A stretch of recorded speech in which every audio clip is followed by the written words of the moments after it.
Hello hi welcome नमस्ते, मेरा नाम है ऋतिक और आज हम फिर से बात करने वाले हैं एक और इंटरेस्टिंग कंसेप्ट के ऊपर। तो ये वीडियो सेमेस्टर 2 के उन बच्चों के लिए मोस्ट इंपोर्टेंट होने वाली है जिनके पास सब्जेक्ट है principles of macro economics first. तो चलिए शुरू करते हैं आज की वीडियो को। और आज हम बात करेंगे नेशनल इनकम कैलकुलेट करने के आखिरी मेथड के ऊपर। इसका नाम क्या है? Expenditure method.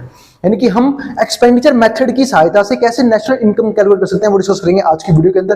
पिछली दो वीडियो मैंने आपको ये सिखाया था कि प्रोडक्शन मेथड से और वैल्यू एडेड मेथड से और एक्सपो और इनकम मेथड से हम कैसे नेशनल इनकम कैलकुलेट कर सकते हैं। आज की वीडियो हम सिर्फ और सिर्फ डिस्कस करेंगे एक्सपेंडिचर मेथड को। और इस कंप्लीट सीरीज के नोट्स ऑलरेडी प्रिपेयर हो चुके हैं। जिन बच्चों को नोट्स परचेज करने हैं वो इस नंबर पे जाए 9667836336 यहाँ पे व्हाट्सएप करके नोट्स ले सकते हैं। अब हम देखते हैं हमारा आज का कंसेप्ट। तो हमारा आज का कंसेप्ट है वो है हमारा एक्सपेंडिचर मेथड। तो नेशनल इनकम का मेरे सबसे आखिरी मेथड है ये जो मैं डिस्कस करना है। और तीन ही मेथड थे, दो हम डिस्कस कर चुके प्रीवियस वीडियोस में। और उम्मीद है आप लोग नेशनल इनकम की हर एक वीडियो को सीरीज वाइज देख रहे हो। नेशनल इनकम एक ऐसा टॉपिक है, अगर आपने एक भी वीडियो बीच में स्किप करी, और मैं तो कहता हूं कोई सा भी चैप्टर हो, आपको वीडियो चैप्टर की सीरीज वाइज देखनी चाहिए। चाहे पूरी सीरीज देखो चाहे मत देखो, लेकिन चैप्टर की वीडियो को सीरीज वाइज देखो ताकि आपके हर एक कंसेप्ट टॉपिक वाइज ही क्लियर होते चले जाएं।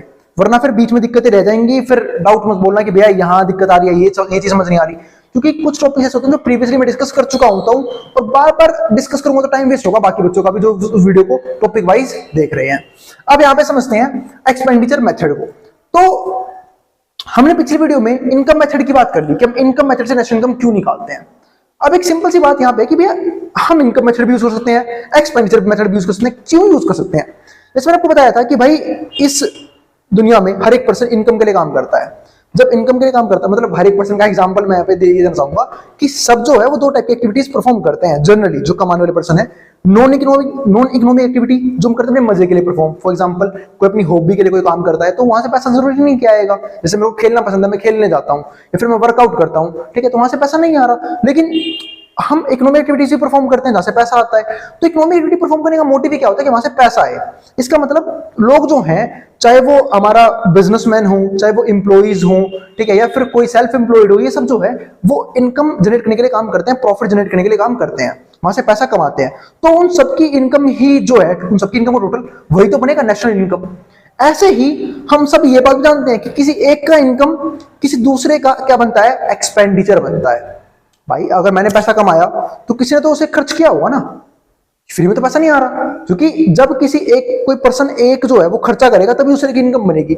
हम सब जो इस तरीके से, वरना अगर कोई भी अपनी इनकम पूरी तरह से बचा लेता फिर तो वो बंदे लगातार अमीर बंदे चले जाते। लेकिन हम सब जो है इनकम भी जनरेट करते हैं तो एक्सपेंडिचर भी करते हैं। तो टोटल एक्सपेंडिचर से भी हम नेशनल इनकम निकाल सकते हैं। क्योंकि अगर टोटल इनकम से नेशनल इनकम निकल सकती है तो इनकम किसी ना किसी का एक्सपेंडिचर जरूर रहा होगा। तो टोटल एक्सपेंडिचर से भी हम नेशनल इनकम कैलकुलेट कर सकते हैं। अब वो करते किस तरीके से हैं वो डिस्कस करते हैं। कौन कौन से कंपोनेंट होते हैं वो भी डिस्कस करेंगे और प्रीकॉशंस क्या है वो भी बिल्कुल वीडियो के लास्ट में डिस्कस कर लेंगे। तो ये तीनों टॉपिक जो है जो हम डिस्कस करेंगे एक्सपेंडिचर मेथड के बारे में एक एक करके, ठीक है। तो वीडियो काफी इंपॉर्टेंट है, थोड़ी सी लेंथी होगी as compare to income method. अब यहां पे समझते हैं एक्सपेंडिचर मेथड को। तो income earn by different factor of production is spent on purchasing goods and services. तो जो इनकम हम अर्न करते हैं डिफरेंट फैक्टर ऑफ प्रोडक्शन से, अलग अलग तरह के प्रोडक्शन फंक्शन से, इस spent on purchasing goods and services, उस पैसे को हम यूज करते हैं डिफरेंट गुड्स को खरीदने में और सर्विसेज को खरीदने में। तो this total final expenditure is equals to gross domestic product. तो जो टोटल फाइनल एक्सपेंडिचर है ना, टोटल फाइनल एक्सपेंडिचर हम कर रहे हैं वो किसके बराबर है? Gross domestic product at market price. यानी कि मैं कहता हूं ये बराबर है GDP at MP, gross domestic product at market price. The expenditure method is also known as the income disposable method। इसको हम income disposable method भी बोलते हैं। क्यों बोलते हैं? क्योंकि हम यहाँ पे अपने इनकम को खर्च करते हैं, तो इसलिए इसका नाम होता है income disposable method भी इसे कह सकते हैं।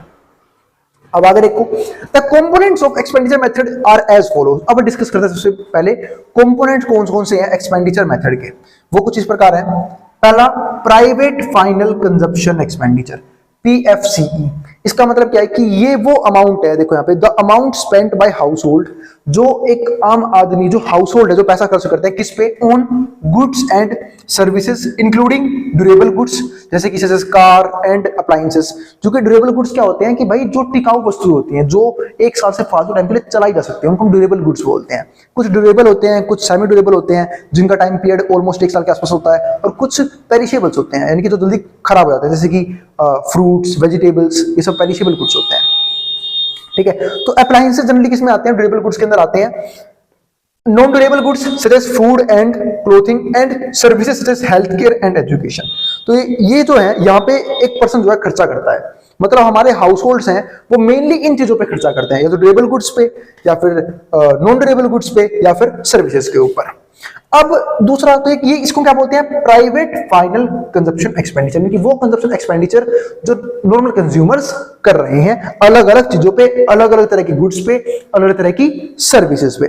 दूसरा पॉइंट हमारे पास यहाँ पे क्या आता है, गवर्नमेंट फाइनल कंजप्शन एक्सपेंडिचर, यानी कि GFCE।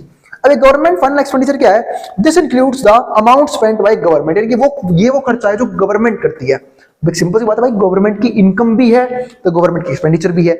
गवर्नमेंट की इनकम किस तरीके से होती है, टैक्सेशन के जरिए, क्योंकि टैक्सेशन जो है वो मोस्टली सोर्स है गवर्नमेंट के पैसा जनरेट करने का। ठीक है, तो गवर्नमेंट की एक्सपेंडिचर भी है, गवर्नमेंट जो है वो हमें बहुत सारे इंफ्रास्ट्रक्चर डेवलप करके देती है। ठीक है, तो वो गवर्नमेंट क्या बताता है, खर्चा बन जाता है। तो government final consumption expenditure GFCE, this includes the amount spent by government. तो ये वो अमाउंट है जो गवर्नमेंट स्पेंड करती है ऑन गुड्स एंड सर्विसेज, वो भी डिफरेंट गुड्स और सर्विसेज पे, सच एज इंफ्रास्ट्रक्चर। ठीक है, डिफेंस पे खर्चा करती है भाई, जो इतना फालतू बॉर्डर पे आर्मी वगैरह हमारी तैनात रहती है हर टाइम। ठीक है, इतने सारे पुलिस वगैरह वाले हैं, इतने सारे गवर्नमेंट हॉस्पिटल्स है, इतने सारे गवर्नमेंट स्कूल्स है, ये सारे क्या है, इंफ्रास्ट्रक्चर ही तो है। ठीक है, और डिफेंस के अंदर भाई अगर डिफेंस नहीं हो तो कोई हमारी कंट्री पे अटैक करके चला जाएगा। ठीक है, हमारी कंट्री होती रहेगी। ठीक है, तो डिफेंस में जो होना क्या होता है, काफी जरूरी होता है। एंड पब्लिक एडमिनिस्ट्रेशन, और लॉ कंट्रोल करना भी जरूरी है। तो इसलिए पब्लिक एडमिनिस्ट्रेशन, जितने भी हमारी IAS ऑफिसर्स होते हैं, IPS ऑफिसर होते हैं, ठीक है, पुलिस होती है, इनका काम क्या होता है, सोसाइटी में कंट्रोल बनाए रखना। वरना कुछ जो लोग हैं ना इस पृथ्वी पे, वो इंसान रूपी जानवर बन चुके हैं। ठीक है, वो कभी भी किसी को भी हार्म कर सकते हैं, अगर कोई भी रूल एंड रेगुलेशन तोड़ सकते हैं, उनके ऊपर कोई भी कंट्रोल नहीं होता। तो वो कंट्रोल प्रशासन को कसना बहुत जरूरी होता है। वो अलग बात है कि हम ये सब जानते हैं कि ये सब ज्यादातर जो है लॉज जो है वो कॉपी पेन पे ही है। ठीक है, रियलिटी में आज के टाइम में न्याय लेना बहुत ही मुश्किल हो चुका है, जस्टिस मिलना बहुत ही मुश्किल हो चुका है, क्योंकि पैसा है ना भाई, पैसा है जहां पे वहां पे करप्शन हो जाता है फिर। ठीक है, तो फिर सारी चीजें जो है वो धरी की धरी रहती हैं। लेकिन फिर भी कोशिश ये रहती है कि भाई कुछ तो कंट्रोल होगा, अगर पब्लिक एडमिनिस्ट्रेशन है तो कुछ तो कंट्रोल होगा, कुछ तो लोग सुधरेंगे। ठीक है, कुछ तो हरकतें काबू में आएंगी, वो चीजें काफी इंपॉर्टेंट है। ठीक है, लेकिन फिर भी क्राइम रेट जो है वो कम नहीं हो रहा, ये काफी दुख की बात है, इतना पैसा खर्च करने के बाद भी। तीसरा पॉइंट हमारे पास क्या आता है, ग्रोस डोमेस्टिक कैपिटल फॉर्मेशन और ग्रोस इन्वेस्टमेंट, GDCF। अब ग्रोस डोमेस्टिक कैपिटल फॉर्मेशन क्या है, this includes the amount spent by business on fixed asset. तो ये वो अमाउंट है जो बिजनेसमैन खर्च करता है एसेट्स के ऊपर, उसको क्या बोलते हैं, ग्रोस डोमेस्टिक कैपिटल फॉर्मेशन, यानी कि वो कैपिटल बना रहा है। इसी को हम ग्रोस इन्वेस्टमेंट भी बोलते हैं कि भाई अब इन्वेस्टमेंट कौन करता है, बिजनेसमैन करते हैं, अलग अलग एसेट्स में, प्लांट्स में, बिल्डिंग्स में, मशीनरीज में। ठीक है, तो सच एज बिल्डिंग्स, मशीनरी, सब लिखा हुआ है, इक्विपमेंट। ठीक है, as well as on inventories and research and development. और यही नहीं, वो इन्वेंट्री किसको बोलते हैं, स्टॉक्स को, उनके पे भी खर्चा करते हैं, और रिसर्च और डेवलपमेंट पे भी खर्चा करते हैं, ताकि वो जो है वो बेस्ट टेक्नोलॉजी क्रिएट कर सके, कॉस्ट इफेक्टिव रख सके खुद को। क्योंकि जब तक वो रिसर्च डेवलपमेंट करेंगे नहीं, नई टेक्नोलॉजी का पता रहेगा नहीं, जब तक नई टेक्नोलॉजीज नहीं आएंगी, जो बिजनेस है वो कॉस्ट इफेक्टिव नहीं बन पाएगा। क्योंकि बिजनेस में कॉस्ट ऑफ प्रोडक्शन जितना कम होगा, प्रॉफिट उतना ही हाई होता है। इसलिए सारे बिजनेसमैन जो है ना, जनरली जो बड़े बड़े बिजनेसमैन है, वो उनकी पूरी टीम होती है रिसर्च और डेवलपमेंट के ऊपर जो काम करती है, और उनका काम ये होता है कि ऐसे टेक्निक्स, ऐसे तरीके फाइंड आउट किए जाए जिसके जरिए काम को इजीली करवाया जा सके। ठीक है, और वो कॉस्ट इफेक्टिव भी रहे। तो हमने यहाँ पे मेनली 3 तरह के एक्सपेंडिचर देखे, एक्सपेंडिचर कंज्यूमर्स का, एक्सपेंडिचर गवर्नमेंट का, एक्सपेंडिचर प्राइवेट सेक्टर का, यानी कि बिजनेसमैन का। और ये 3 ही पीपल जो हैं वो खर्चा करते हैं। आप इसके अलावा बताओ कोई ऐसा पर्सन है जो इन तीनों से किसी के अलावा किसी में ना आता हो, या तो कोई कंज्यूमर है, कंज्यूमर तो हम सब हैं इस दुनिया में। ठीक है, वो सब जो खर्चा करते हैं, फिर गवर्नमेंट जो खर्चा करती है, फिर जो बिजनेसमैन जो खर्चा करते हैं, यही 3, यानी कि जो प्रोड्यूसर खर्चा करते हैं। तो यही 3 जो है वो मेनली खर्चा करते हैं इकोनॉमी के अंदर। अब एक चीज यहाँ पे और ऐड होती है, इससे पहले मैं वो समझाना चाहूंगा, उसको हम बोलते हैं फोर्थ कंपोनेंट। फोर्थ कंपोनेंट क्या होता है, इसको बोलते हैं नेट एक्सपोर्ट। यानी कि हमने एक्सपोर्ट कितना किया, इसको बोलते हैं difference between export and import. अब उम्मीद है एक्सपोर्ट इंपोर्ट सबको पता है। एक्सपोर्ट का मतलब क्या होता है कि कितनी चीजें हमने यहां से बाहर सप्लाई करी है, मतलब हमारी कंट्री कितनी कैपेबल है अपने गुड्स को सर्विसेज को एक तो खुद के लिए फुलफिल करने में, उल्टा दूसरे देश भेजने में, ताकि दूसरे देश भी जो है वहां से पैसा कमाया जा सके। तो एक्सपोर्ट कितना करेगी और इंपोर्ट भी करेगी, क्योंकि भाई कुछ चीजें जो ऐसी होती हैं जो हमारी कंट्री में बनाया नहीं जा सकता। जैसे फॉर एग्जांपल पेट्रोल की बात करूं, डीजल की बात करूं, तो ऐसी कुछ ही जगह हैं जहां पे वो पाए जाते हैं, तो वहां से हमें वो इंपोर्ट भी करवाने पड़ते हैं। तो नेट एक्सपोर्ट क्या होता है, एक्सपोर्ट माइनस में इंपोर्ट। और जब हम चारों कंपोनेंट को ऐड कर लेते हैं ना, तब हमारे पास आता है टोटल मिला के एक्सपेंडिचर मेथड से हमने कितना कमाया। ठीक है, अब आगे डिस्कस करते हैं। तो भाई बिल्कुल कड़ा थक चुका है सुबह से वीडियो शूट कर करके। अब हमारे पास अगला पॉइंट क्या है, there are two components of gross domestic capital formation. यहां पे दो कंपोनेंट्स हैं ग्रोस डोमेस्टिक कैपिटल फॉर्मेशन के। अब वो दो कंपोनेंट कौन कौन से वो समझते हैं। तो ग्रोस डोमेस्टिक कैपिटल फॉर्मेशन दो चीज आती है, एक तो ग्रोस फिक्स्ड कैपिटल फॉर्मेशन, मतलब दो तरह के एसेट पे इन्वेस्टमेंट होती है, फिक्स्ड एसेट पे, और दूसरा हमारे पास क्या होता है, इन्वेंट्री इन्वेस्टमेंट। और फिक्स्ड एसेट में क्या है, जैसे कि मान लो प्लांट, बिल्डिंग, मशीनरी, जो एक लंबे टाइम तक के लिए बिजनेस जहां पे इन्वेस्टमेंट कर देता है उसको हम बोलते हैं फिक्स्ड इन्वेस्टमेंट। तो ग्रोस फिक्स्ड कैपिटल फॉर्मेशन। दूसरा टाइप क्या है इसका, इन्वेंट्री। अब भाई सिर्फ मशीनरी पे, प्लांट पे, बिल्डिंग पे, इन पे खर्चा करने का काम तो चलेगा नहीं, हमें जो है खर्चा करना पड़ेगा वेरिएबल गुड्स पे भी, यानी कि रॉ मटेरियल पे खर्चा होता तभी तो गुड्स हम जनरेट कर पाएंगे उन मशीनरी को यूज करके। तो इन्वेंट्री इन्वेस्टमेंट वो इन्वेस्टमेंट होती है जो हम करते हैं बाकी सारे गुड्स पे, जो as a raw material production करने में हमारी सहायता करते हैं। फिर आता है हमारे पास ग्रोस फिक्स्ड कैपिटल फॉर्मेशन के भी टाइप। इसमें क्या है, एक तो ग्रोस बिजनेस फिक्स्ड इन्वेस्टमेंट कि भाई बिजनेस में इन्वेस्टमेंट कर रहे हैं। दूसरा ग्रोस रेजिडेंशियल कंस्ट्रक्शन इन्वेस्टमेंट। एक तो होता है बिजनेस के पर्पज से आपने प्लांट में इन्वेस्टमेंट की, बिल्डिंग में की, मशीनरी में की, उसको हम क्या बोलते हैं यहाँ पे, ग्रोस बिजनेस फिक्स्ड इन्वेस्टमेंट। लेकिन हम जो है इन्वेस्टमेंट कंस्ट्रक्शन के लिए भी कर सकते हैं, वो भी कैसे, रेजिडेंशियल कंस्ट्रक्शन के लिए, यानी कि घर वगैरह बनाने के लिए भी इन्वेस्टमेंट कर सकते हैं। इसके अलावा ग्रोस पब्लिक इन्वेस्टमेंट, ठीक है, हम जो है पब्लिक इन्वेस्टमेंट भी कर सकते हैं। पब्लिक इन्वेस्टमेंट का मतलब क्या है कि भाई पब्लिक सेक्टर में भी हम बहुत सारे इंफ्रास्ट्रक्चर डेवलप कर देते हैं, पब्लिक पार्क वगैरह हो गए, ठीक है, पब्लिक पार्क हो गए, पब्लिक टॉयलेट्स हो गए, पब्लिक वॉशरूम्स हो गए, या फिर और भी चीजें हैं जो हम इन्वेस्ट करते हैं, या फिर जैसे कि इलेक्ट्रिसिटी वगैरह हो गए, वो सारी चीजें, तो वो किसके अंदर आता है हमारे पास, ग्रोस पब्लिक इन्वेस्टमेंट की, जो पब्लिक के वेलफेयर के लिए जो गवर्नमेंट इन्वेस्ट करती है ताकि इंफ्रास्ट्रक्चर प्रॉपर तरीके से मेंटेन रहे। क्योंकि जब इंफ्रास्ट्रक्चर मेंटेन रहेगा तभी एक कंट्री ग्रो करेगी, क्योंकि इंफ्रास्ट्रक्चर को देख के ही ना बिजनेसमैन अपने सेटअप्स बिठाते हैं। क्योंकि आपने देखा होगा ज्यादातर जो बिजनेसेस हैं, इंडस्ट्रीज हैं, वो हमेशा अर्बन सिटीज में ही क्यों लगती है, उसका एक मेन रीजन यही होता है क्योंकि अर्बन सिटीज में फैसिलिटीज इजीली अवेलेबल होती है, और कोई बिजनेसमैन दिक्कत उठा के बिजनेस क्यों सेटअप करे, उसे पता जब इजीली यहाँ पे सारी सर्विसेज अवेलेबल ही है तो वहीं पे करेंगे इन्वेस्टमेंट। ठीक है, तो इसलिए जो है गवर्नमेंट जो खर्चा करती है ना, वो कुछ सोच समझे करती है, इन्वेस्टमेंट करती है कुछ सोच समझे करती है। अब ये तो चारों कंपोनेंट हमारा सम बन जाता है किस चीज का, हमारा एक्सपेंडिचर मेथड से नेशनल इनकम निकालने का। अब आता है step to compute national income. अब तक तो हमने बात की थी कंपोनेंट के, अब स्टेप्स क्या है कंप्यूट करने के, वो डिस्कस करते हैं। पहला, classify economic units including final expenditure. हम यहाँ पे वो सारी चीज देखेंगे कि फाइनल एक्सपेंडिचर किस किस चीज पे हो रहा है, किन गुड्स पे फाइनल एक्सपेंडिचर किया जा रहा है, किन सर्विसेज पे फाइनल एक्सपेंडिचर किया जा रहा है, सच एज हाउस होल्ड। अब जो हाउस होल्ड यानी कि जो आम कंज्यूमर है वो किन चीजों पे खर्चा कर रहा है, ठीक है, गवर्नमेंट किन चीजों पे खर्चा कर रही है, किन फाइनल गुड्स पे खर्चा कर रही है, प्रोड्यूसिंग सेक्टर यानी कि प्रोड्यूसर्स की कहां खर्चा कर रहे हैं, and rest of the world में हम कैसे पैसा खर्च कर रहे हैं। दूसरा हमारे पास क्या आता है, the sum of the components of final expenditure gives us the gross domestic product at market price, जिसकी हमने की थी शुरुआत में कि इस फॉर्मूले से हमारे पास जीडीपी एट एमपी आता है। तो जीडीपी एट एमपी का फॉर्मूला क्या हुआ, पीएफसीई। अब ये पीएफसीई क्या था, ये हमारा PFCE private final consumption expenditure, GFC government final consumption expenditure, और फिर क्या था जीडीसीएफ जो था हमारा कहां पे है, ये रहा ग्रोस डोमेस्टिक कैपिटल फॉर्मेशन। इन तीनों का सम और प्लस में नेट एक्सपोर्ट, इन सबको मिला के हमारा क्या बनता है, जीडीपी एट एमपी बनता है। लेकिन हमें क्या निकालना है, नेशनल इनकम। बात चले नेशनल इनकम की। भाई नेशनल इनकम क्या होता है, नेशनल इनकम को ध्यान रखना बोलते क्या है, NNP at FC, net national product at factor price. लेकिन हमारे पास क्या है, जीडीपी एट एमपी। तो मेरा सब उल्टा है, हमें एन चाहिए यहाँ पे जी है, हमें एनपी चाहिए यहाँ पे डीपी है, यहाँ पे एफसी चाहिए एमपी चाहिए, सबको चेंज करना पड़ेगा।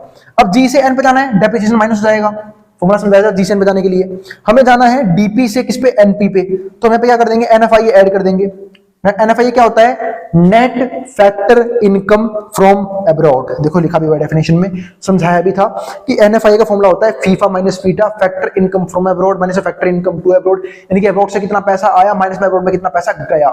जब माइनस कर दूंगा तो मेरे पास क्या आएगा? NFI आएगा कि एक्चुअल कितना पैसा हमारे पास रहा विदेश का, ठीक है। और अगर माइनस में है, इस बात का मतलब ये है कि विदेश से पैसा कम आया है और विदेश में पैसा ज्यादा गया है। दूसरा, नेट इनडायरेक्ट टैक्स को माइनस कर देंगे, क्यों? क्योंकि हम जा रहे हैं MP से FC पे, और MP से FC में जाने के लिए हम नेट इनडायरेक्ट टैक्स को माइनस कर देते हैं।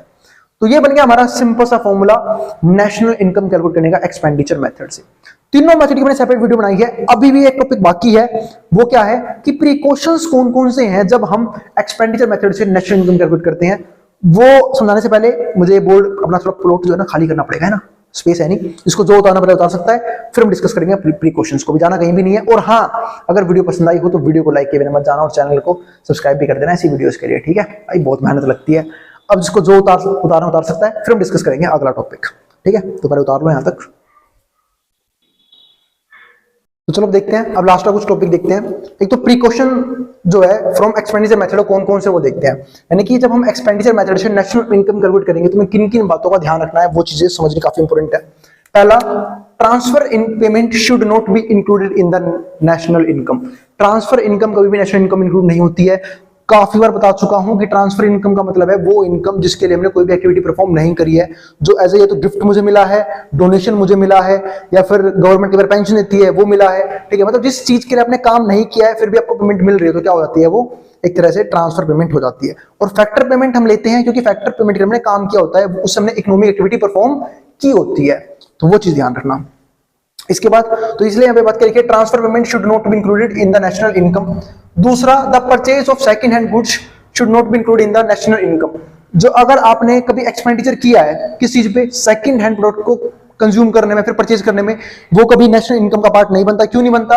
क्योंकि भाई सेकंड हैंड प्रोडक्ट अगर आप परचेज करोगे, ठीक है, तो पहले अगर मान लो किसी ने वो चीज बहुत पहले परचेज करी होगी तो उसने अपनी नेशनल इनकम में दिखाया होगा ना एज अ एक्सपेंडिचर, तो आप कैसे दिखाओगे?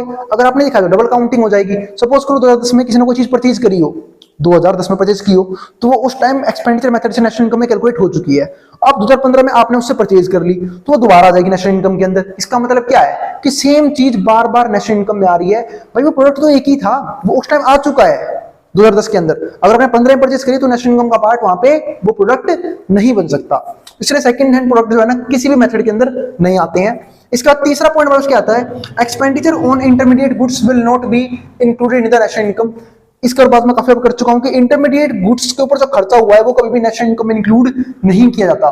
क्यों नहीं किया जाता? क्योंकि इंटरमीडिएट गुड्स का मतलब क्या है कि वो गुड्स किसी ने उसे as a final product sell किया होगा, और जब उसने उसे as a final product sell किया होगा तो उसने उसे अपनी नेशनल इनकम में दिखाया होगा। तो आपको कोई हक नहीं बनता कि आप उस गुड्स को किस पे दिखाओ, नेशनल इनकम के अंदर दिखाओ, क्योंकि 1% पहले दिखा चुका है। इसका मैंने एग्जांपल दिया भी था। सपोज करो किसी मिल के मालिक ने आटा बनाने के लिए गेहूं खरीदा, ठीक है, तो गेहूं खरीदा तो, और अब वो गेहूं के लिए क्या है? इंटरमीडिएट गुड्स, क्योंकि वो गेहूं नहीं सेल करेगा, वो गेहूं से गेहूं को आटे में कन्वर्ट करेगा, आटे को सेल करेगा। आटा उसके लिए क्या है? Final product. गेहूं उसके लिए क्या है? Intermediate product. तो गेहूं को वो कभी भी उसमें नहीं दिखा सकता, किसमें? एक्सपेंडिचर मेथड के हिसाब से नेशनल इनकम में नहीं दिखा सकता। क्यों नहीं दिखा सकता? क्योंकि गेहूं को किसने परचेज किया था, किसने बनाया था, किसने परचेज किया है? एक तरह से क्या बोलते हैं उसे, किसान ने बनाया है, तो वो दिखा चुका है पहले ही, तो आप उसको नहीं दिखा सकते हो। तो इंटरमीडिएट गुड्स कभी भी हमारा नेशनल इनकम का पार्ट नहीं बनता है, पहले भी समझा चुका इस बात को।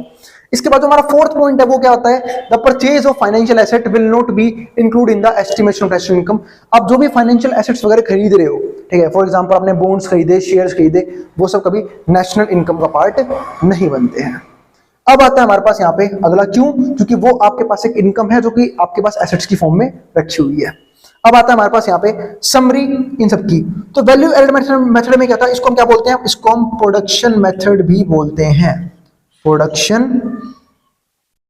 मेथड। इसमें क्या आता है? GV@MP यानी कि gross value added at market price. इसमें से हम डेप को माइनस करते हैं, फिर नेट इनडायरेक्ट टैक्स माइनस होता है, फिर एनएफआईए प्लस होता है, तब जाके हमारे पास क्या आता है, नेशनल इनकम आता है। समझा चुका हूं, बस समरी याद दिला रहा हूं आप लोगों को फटाफट।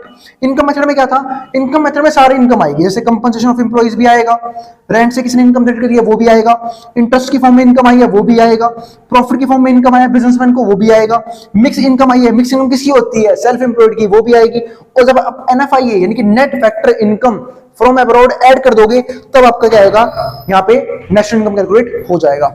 इसके बाद क्या आता है, एक्सपेंडिचर मेथड। एक्सपेंडिचर मेथड के ये सारे कंपोनेंट है, कौन कौन से, पीएफसीई यानी कि प्राइवेट फाइनल कंजप्शन एक्सपेंडिचर, यानी कि वो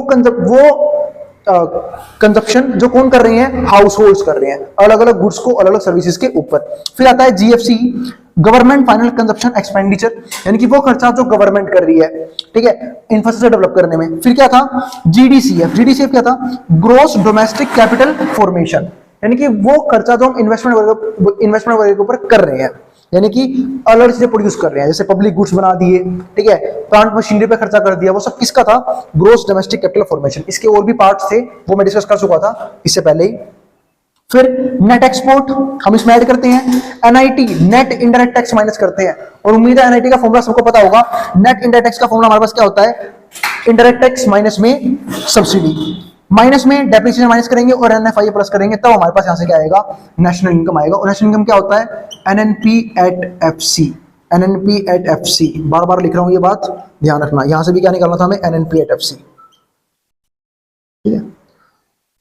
तो नेशनल इनकम नाम का चैप्टर हमारे कंसेप्ट से हो चुका है कंप्लीट।